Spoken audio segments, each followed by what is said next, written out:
Здравейте, вие сте с предаването без формат. Темата на днешното ни предаване е свобода или сигурност. Гостуват ни Еми Стойчева и Ивомир Димчев. Здравейте отново. Много ми е приятно, че отново сме заедно в нашето студио. Кажете ми, какво е филтър и къде се намира? Филтъра, така както го говорихме в предишните предавания, това е поле, което ние си поставяме. Условия, които ние приемаме, когато контактуваме с околната среда. Това, което коментирахме предния път е за мъжа, който вижда дадена кола, след като си е купил автомобил и разбира колко много подобни автомобили има вътре в града, или за бременната жена, която изведнъж разбира колко много бременни жени има около нея. Тази филтрация, която ние сами поставяме, означава, че ние приемаме по някакъв начин самата околна среда, взаимодействието си с околната среда, и този филтър е вследствие на това взаимодействие с околната среда. Ние го изграждаме след като имаме съответния контакт. Ще дам пример с котлона. Гореш котлон, слагаме си ръчичката като деца отгоре, изведнъж почва да ни пари, дигаме ръката и започваме да разбираме, че е необходимо там, където температурата е по-висока от нашата, да внимаваме, като си поставяме ръката, защото иначе се изгорим. Това наричаме филтър. Това взаимодействие с околната среда. Кой и как филтрира нашето мислене? Ние самите. Ние сами си поставяме филтър, ние сами изграждаме това взаимодействие. Има ли разлика между филтрите, които си поставя един мъж, и филтрите, които си слага една жена? Дамата да отговори, ако може. Много така приятен въпрос. На практика филтрите са нещо, което ние трупаме и складираме с времето. Всеки един от нас, още от мъничък, започва да ги трупа. Най-напред благодарение на околната. Без филтри. На практика, да, с изключение максимално на изчистени от тях. решетка, която задържа формата. И оттам насетне започваме да трупаме филтри. Какво се случва? Има ли разлика между филтрите на мъжете и на жените? Да изясним този въпрос. Принципно разлика при самото филтриране няма. Има разлика във възприемането на околната среда. Каква е разликата? При мъжете решетката, която е първоначална решетка, която задържа формата на практика, е една. А при дамите, което е свързано с детеродните им функции, именно заради детеродните функции решетките са две. Вие трябва да пазите, освен холограмата, наречена жена, да защитите, да пазите, да сформирате и следващата холограма, наречена дете. В този план на мисли решетките стават две. Между тези две решетки вие започвате да трупате върху всяка от тях съответния филтър за горещо, топло, студено, има, няма и така нататък. И в този план на мисли филтрацията е достатъчно голяма, след като я натрупаме.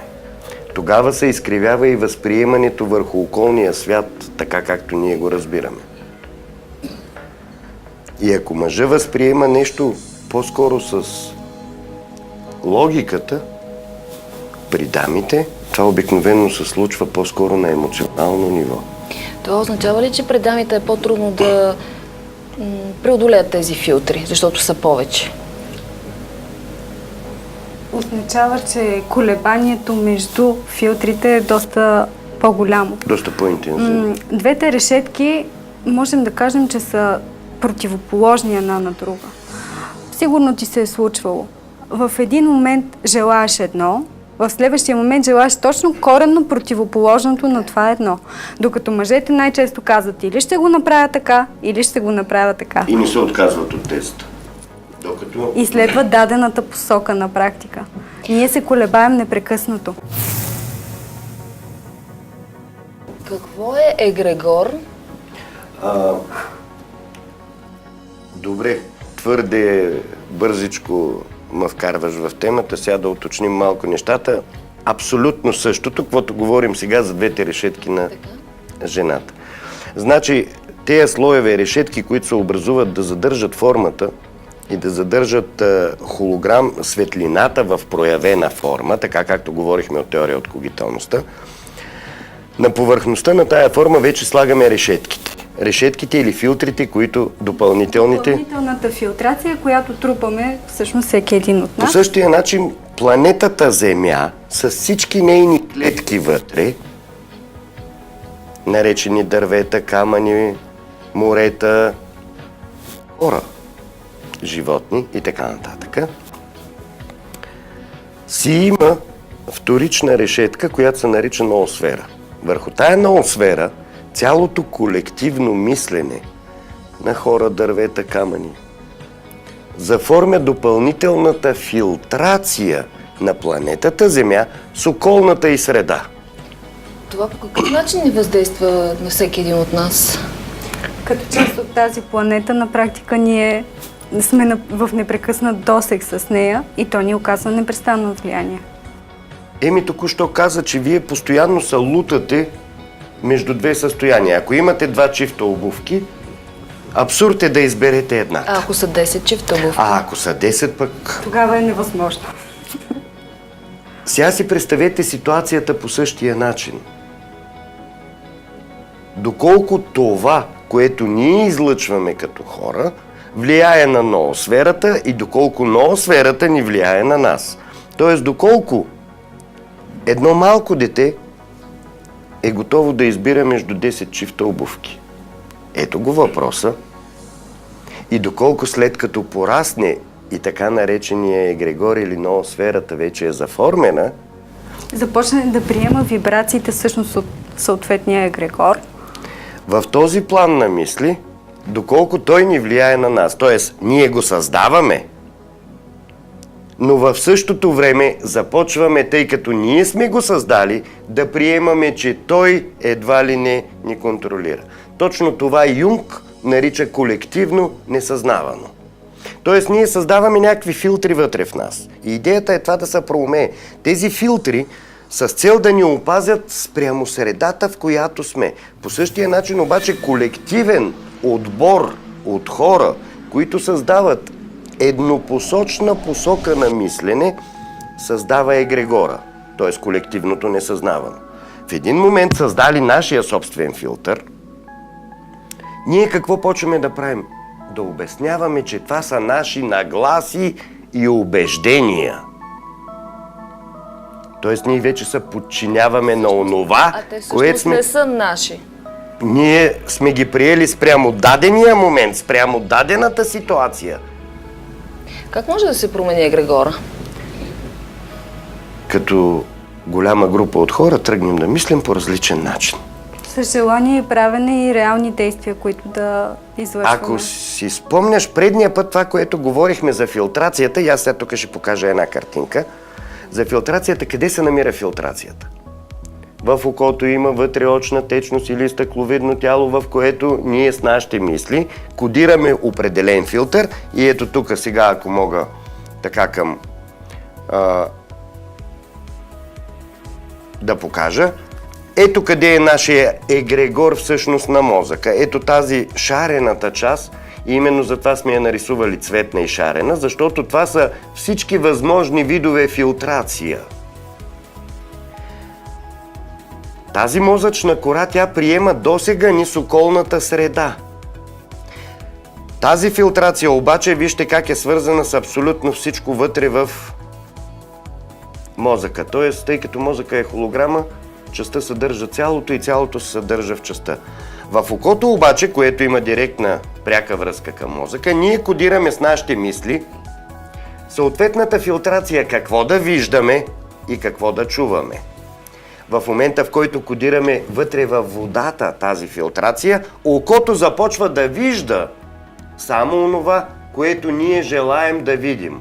И когато станем на 30-40 години, започваме да казваме, че това не го виждаме, защото окото ни не е достатъчно добре настроено, за да видим определено нещо. А кой създаде този филтър в окото? Сами го правим. Сами го правим. По същия начин нещата седят в ухото, органа на Корти. И по принцип Точно там също е пълностечност. Ние там също кодираме какво да чуваме, кои честоти ни дразнят и кои честоти ни харесват. И кои изобщо да игнорираме. По този начин се учим да игнорираме тези, които ни дразнят и да приемаме тези, които ни допадат. Какво трябва да се направи, за да се приема света цялостен? Да почнем да приемаме. И да гледаме всъщност отстрани на нещата, без да стремейки се максимално да излезем от собствената си филтрация. И в този план на мисли Еми ще допълни нещо, което аз през това време ще го държа като табличка. Веднага ще покажа табличката, до която ние сме стигнали точно заради въпроса, който задаваш. Това е свързано с защо правя дадено нещо И как го правя? и как да го променя. Как да го променя? Единственото сигурно нещо, тъй като темата ни е свобода или сигурност в този живот, е промяната. Всичко останало е несигурно и плаващо. Единственото сигурно нещо е промяната. В този план на мисли, ако ние се защитаваме от това да се променяме, стремейки се да се запазим такива, каквито се харесваме в едно близко минало, автоматически ние седим на едно място и вместо да се развиваме, търсим така наречената илюзорна сигурност. И тук на тая табличка, която сме направили, в която има точно свобода или сигурност, има едно изречение най-отгоре. Най-голямата защита е да няма защити. Важното е да вървим по стълбата на промяната, осъзнавайки удоволствието от свободата да правим на практика това. Тоест практически да бъдем свободни, като просто изживяваме себе си, живота си. И като всъщност се стремим да не мерим докъде съм стигнал, какво съм направил, дали се справям добре или не, как се справят другите. Това е много важно. И всъщност тук ще видиш, тук са и сравненията, очакванията, страховете ни, всички неща, които всъщност са в графа сигурност, в името на това да ни запазят сегашното статукво. Това, с което сме свикнали. Може ли да приемем, че всичко това, което е сигурност, са отново тези филтри, които си слагаме? Съвсем вярно. Точно така е. Съвсем вярно. ЧСВ, което пише най-отгоре на табличката, е всъщност чувството ни за собствена важност. Оттам тръгваме и оттам изхождаме обикновено. По принцип, ние частта съдържа цялото и цялото се съдържа в частта. Априори ние кои сме? Когиталната частица, която има пълната информация. Тоест, ние сами в себе си какви сме? Ние сме цялото. Знаейки това, нашето чувство за собствена важност колко е високо? Много високо. Именно. И оттам нататък готови ли сме да се смирим в името на това, да преживеем себе си като незнаещи частици?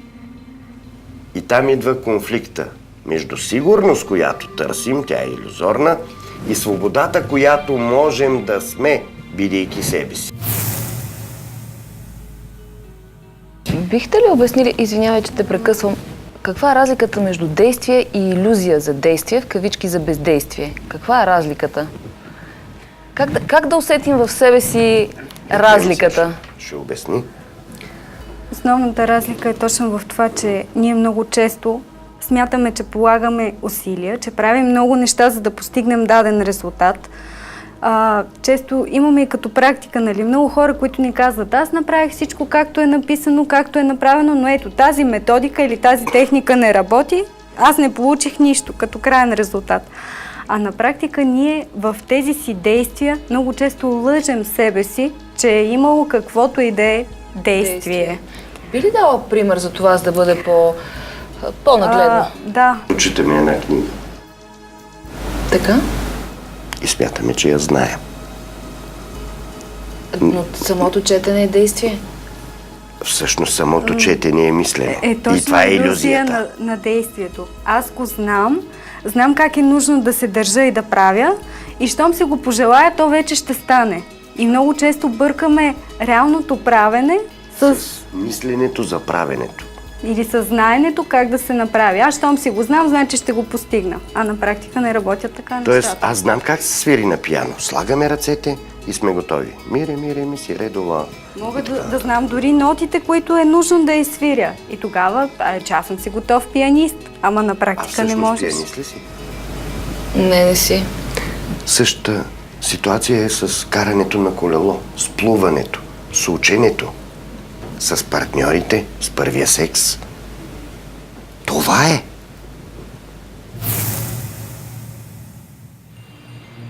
Цялата тая ситуация е поредица от практически приложения. Аз знам какво е колело, какво са кормило, педали, гуми, верига. Мога ли да карам колело? Не, докато не се кача и практически не изживея стреса от ожулването, вдъхновението от това да минава вятъра през косите или през мене, красотата на това да завивам, да натискам педалите и така нататък, да вървя по тая пътека, да го усетя истински. Чак тогава. И всъщност ние в страха да не бъдем ожулени, на практика не довеждаме нещата много пъти до край, защото опитваме да минем по мекия път, по лекия начин. На баницата мекото, на работата лекото. И в този план на мисли, тя ми се притеснява да го каже, ставаме нечестни сами към себе си. И тя си има фрапираща реплика, която е пак тук в таблицата и много държа да я каже, във връзка с честността. Да, едно от нещата е точно честността и това, че ние на практика не сме честни, че не сме честни. Тоест, ние лъжим себе си, че сме честни и по този начин не сме честни, че дори със себе си не сме честни. И дори когато си признаваме, че имаме определени недостатъци, ние по-скоро казваме, ето аз съм достатъчно силен, за да си кажа това ми е недостатъка. Точно така. А всъщност, аз не мога да плувам, но не аз съм виновен. Мама и тати, понеже, когато, обаче, защото... Никога не са ме учили, никога не са ми помагали и така нататък. Най-важното е да поемеш отговорност за себе си, за нещата, които случваш. Кой създава филтрите? Кой ги поставя в окото или ухото? Кой игнорира думичките на мама? Стига с това! Как можем да преодолеем негативността? Една основна формула има. И тя се казва приемане. А защо ни е толкова трудно да приемаме? Пак заради филтрите ли? Сега ще уточня. Докосването с околната среда обикновенно какво е? Приятно, неприятно? Зависи. Може да бъде и много приятно, може да бъде и много неприятно. И сега, тук има един тънък момент. Винаги докосването с околната среда, която е непозната, е стресиращо първоначално. Хубаво е да караме колело, защото виждаме около нас колко хора карат колело. Но нас на 3 години, на 4 ни е страх да се качим на колелото, защото за нас то е непозната материя. И след като е непозната материя, ние се страхуваме първоначално да се качим на него. И това практическо действие, каране на колело, става удоволствие за нас само и единствено след като сме го практикували една седмица и след тая седмица сме усетили тръпката на това да не падаме, да не се ожулваме и усещането за това, че сме се слели с възможността ние самите да го можем. Тоест, кога идва удоволствието и неудоволствието? След като първоначално сме приели възможната вероятност да изпробваме практически нещо, което ни е непознато. Този пример с колелото е много елементарен, но да разбирам, че така трябва да подхождаме към всяко нещо в живота си. Да. Към абсолютно всичко. Абсолютно всичко, дори храната, партньорите, децата. И това е най-силният път всъщност да минеш от графа сигурност към графа свобода. От графа негативно към графа позитивно. От неприемане към приемане. Да приемем света такъв какъвто е, означава да приемем и себе си такива каквито сме. Можем ли да бъдем идеални? Няма как. Ние сме дуалност. Ние сме и деня и нощта. Ние сме и плюса и минуса. Ние сме това, което сме, знаещи и незнаещи. Да приемем своето несъвършенство, да се опитаме да бъдем свободни и себе си, за да можем да изживеем живота пълноценно. Ние сме съвършенни със своето несъвършенство. И точно това ни прави пълни, цялостни и съвършени. Ние сме уникални точно заради несъвършенствата си. И можем всъщност да изпитаме всеки нюанс на незнанието, благодарение на това На тези несъвършенство. несъвършенства и това ни прави съвършенни. Защо е тогава този стремеж да бъдем съвършени, да бъдем най-добрите, да бъдем най-успешните? Това е в графа очаквания, сигурност, чувство за собствена важност. И започваме отлагане, хаотичност, рамки, авторитети и така нататък. Почваме да се подчиняваме, за да не поемаме отговорността. Има го и момента на това, че ние като когитални частици, като проявления, тръгнали да опознават различните нюанси на незнанието, и това сте го говорили с Иво на практика, всеки един от нас е дошъл, за да изпита нещо уникално и неповторимо спрямо всички други. Никой не е еднакъв с другия. Обаче в един момент така го израждаме това нещо, че започваме да искаме аз да бъда номер едно, да бъда най-добрия, да съм... Ще дадем един пример с етимологията, който Еми споменава. С Богом. Знаете ли какво означава? Означава с Бога. С Бог. Върви с Бог. Да, с Бог и Ом е истина. Значи, все едно изпращам те с Бога и истината. Тоест, това е прекрасно пожелание, което се дава към теб. А в момента в съвременното общество, като кажем с Богом, това С какво? Богом не искам да те виждам повече. Точно това се чете в тия думи. Така е. Мога ли да попитам следващата ситуация пак в тая посока? Какво е обич? Как сме го приели? Аз обичам мъжа си, аз обичам децата си. Айде сега да видим етимологията на тая дума. О, Бич. на всички езици бич е пръчка с 9 каишки накрая с пирони или тръни. Какво правим с нас си? Вие от кога сменихте сигурността с свободата? Ние все още я сменяме. Да. Той е непрекъснат процес, който научаваш още и още и още. Най-сигурното е това да се променяш. Това е красотата. И ние е безумство да имаме желанието да спрем да се променяме. Ние се променяме и по този начин вървим напред. И това е красотата, да вървим напред по пътя, който не познаваме, защото това ще ни донесе промяна. Иначе дори в момента, в който кажеш аз вече съм свободен, аз съм осъзнат и така нататък, ти на практика си спрял този процес и си спрял собствените си възможности. Приемането си има дефиниция. Това е пълна отдаденост към на и за себе си, както и към на и за всичко останало. Отдаденост.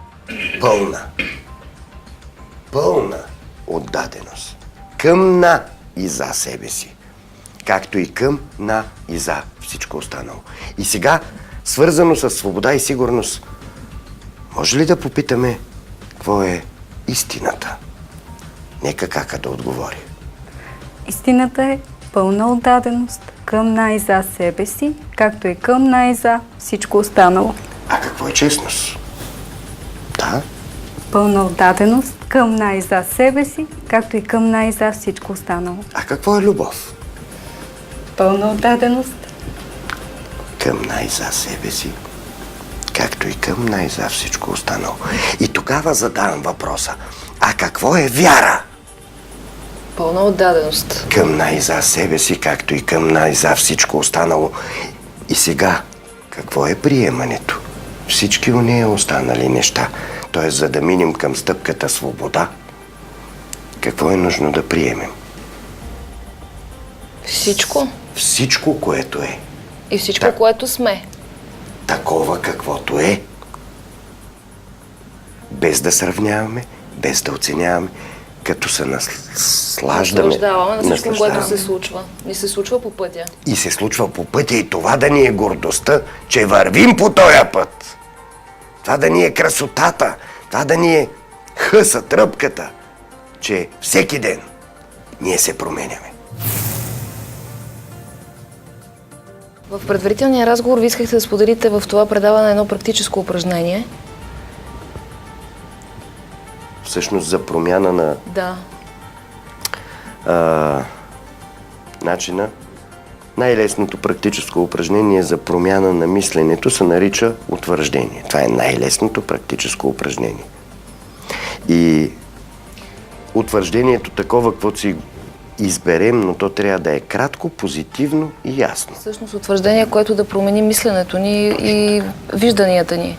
И да ни постеле по пътя към свободата, по пътя към приемането. Можем ли да бъдем малко по-конкретни?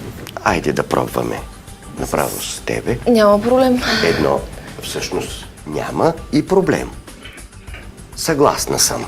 Е другата версия. Добре, супер. Добре, супер. Идеята е, че в тази посока няма проблем, няма невъзможни неща. Ние винаги зацикляме в цялата тая ситуация и е хубаво това да го отразим, защото аз го правя непрекъснато, като казвам на семинарите. Мъча се да ви убедя. Мъча се. Как са...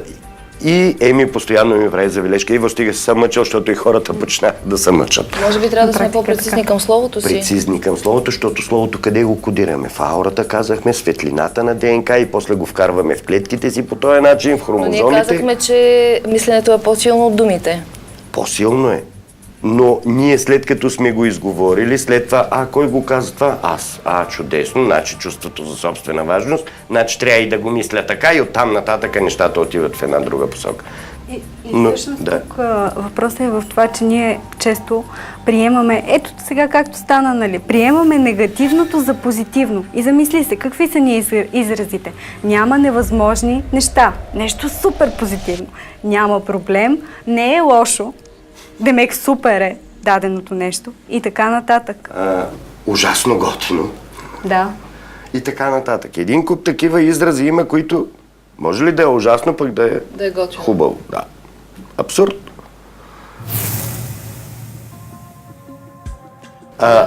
Самото утвърждение към какво е редно да ни поведе?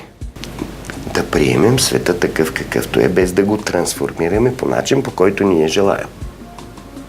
Нали така? Самото убеждение не е ли пак начин да приемаме света по определен начин? Да. И как можем с утвърждение, повтаряйки си го милион пъти, да си го направим убеждение? Това не е ли до някаква степен самовнушение? То е същото. Обаче филтъра какво е? Абсолютно същото самовнушение, което сме повтаряли 10, 20, 30 или 50 години. Без значение. Аз съм такъв. Те ми казват, че не трябва да правят това и това. И аз си го повтарям. Повтаряш и в един момент разбираш. То става филтър. Значи аз трябва да се държа така, да изпълнявам тези неща, да ходя на училище и така. И толкова се срастваме с този филтър, че после не може да го отделим от кожата си. Добре, а какво трябва да направим? Да сменим един филтър с друг филтър, който работи за нас, или да се изчистим тотално от всякакви филтрации? Да търсим ония филтри, които работят за всички и за нас.